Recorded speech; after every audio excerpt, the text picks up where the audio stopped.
Now you mentioned a love of fish and seafood cookery. Does that sort of come from your Scandinavian roots, would you say? Or yeah, absolutely. And so is that one of the what sort of dishes does Saltco sort of specialise in? Do you sort of inject your love of seafood there, or? Absolutely. Yeah. Absolutely. So what we do. So what the tagline, if you want, is what we do is we bring the whole complete restaurant experience to people's homes. Right. So and we do that by creating bespoke tasting menus. So we do 7 courses. Like 95% of the dinners we do are 7 courses. Okay. And Scandinavian cooking is something that we sort of do a lot of. Okay. I have a French sous chef from Saint-Tropez. Nice. So he injects sort of the French side of things. Yeah. Because it's the French style of cooking that I've loved all the time since I started training to be a chef. Sure.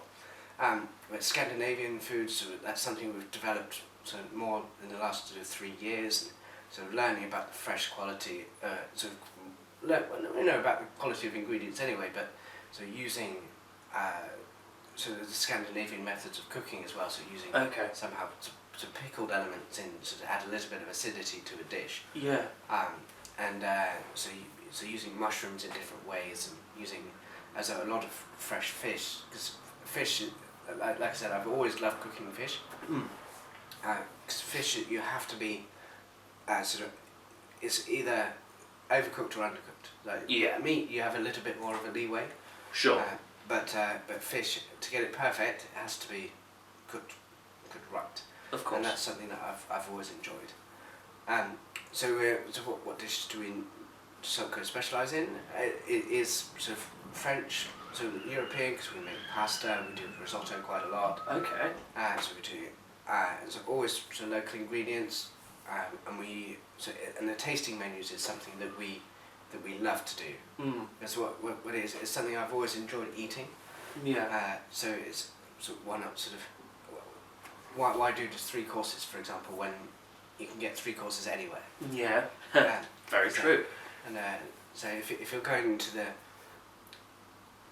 not extravagance, but the sort of, it's something different to have a chef come into your home. Yeah. So why not make that a little bit more special and go for the sort of 7 courses, and we're there and we sort of cook, serve, and we talk to the guests. There's interaction. Yeah. Sometimes we get people to come and help plate with the main course if they want to. I like that idea. And it's a lot of fun. I can imagine it. Sounds it. And do you have any particular favourite dishes to make personally? Ooh. When someone orders something, it's more just like, yes, this is never a chore. I dare say, as you've said, you love your job. I dare say it's never a chore anyway. But when you, I suppose to word the question better, is there anything that you always hope someone's going to order because you love making it so much? So we cook a lot of steak when we're doing our dinner parties. We also cook a lot of, so duck is my personal favourite meat. So, and what we do is we smoke the meat ourselves as well. Oh, nice. So we cold smoke it, so that using the smoke as an added flavour to the amazing quality meat that we get from the butcher. Peter Treble. Yeah. Amazing. And then so meat. So duck is is a firm favourite. We do that quite a lot. Steaks again. So who doesn't really like a steak? Indeed. So the way we set out a tasting menu is we have an amuse-bouche, so a pre-starter. We have starter, then we have a fish course, then we do a palate cleanser, then we do the meat course, then we do a dessert, and then petit fours. So that's the 7 courses. And so doing that, we incorporate everything, and we make everything from scratch. So because then we know what's got in it. So we make all the ice creams and sorbets, we make pasta, we make where feasible, we can do a sort of bit of butchery as well, because we love it. But there's no point in buying a whole cow to butcher it just for 2 steaks, for example. Yeah, of course. But sort of fish prep, we buy the fish whole and then we fillet it, and so that's all ready to go. Super fresh fish. Yeah. So Bournemouth Bay so plaice, for example, sea bass, so local crabs, scallops. Scallops we get from Scotland, because the scallops are grown here in Dorset, just outside of Weymouth. Mm-hmm. But they're sort of tiny. Right. So the scallops we get from Scotland are sort of 2.5, 3 times the size of the scallops that you can get here. I see. So we'd like to use local ingredients, but when we can get it better from a little bit further afield, then we do that. That's fair enough, really. And obviously, then the chocolatier side of your business, does that must come into it as well? Perhaps with the dessert and the petit four. Absolutely.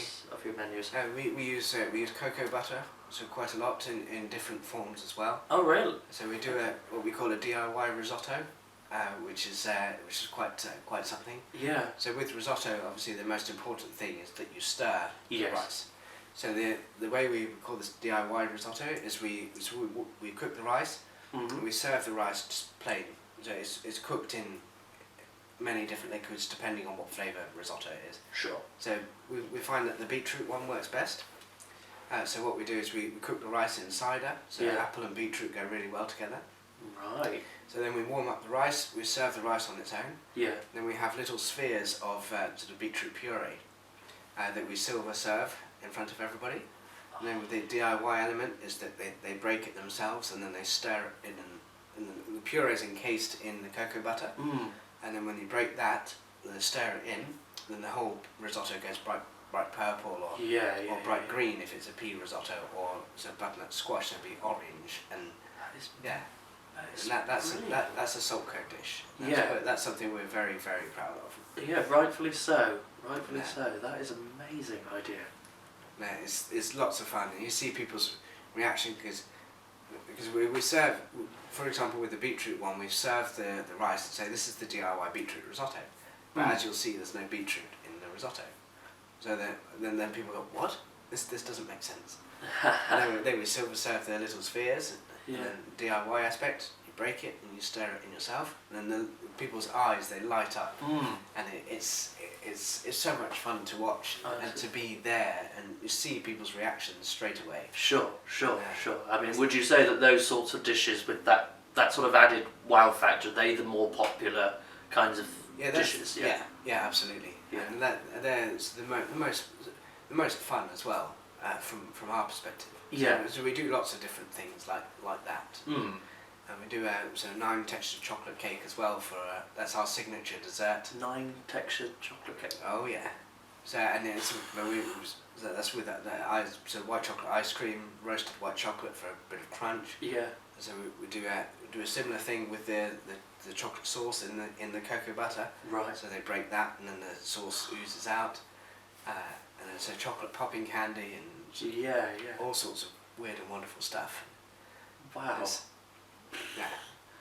I mean, I've eaten in a lot of restaurants. But I mean, this is, as you say. I mean, you can get a 3-course dining experience anywhere. This is something entirely different, really. Absolutely.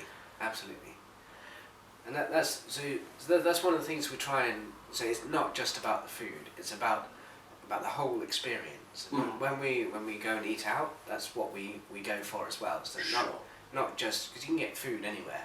Yeah. And we like to go to places where there is the experience, so that the whole in a round, like complete thing, and that's what we love, and that's what we try and put forward when we're doing our dinners.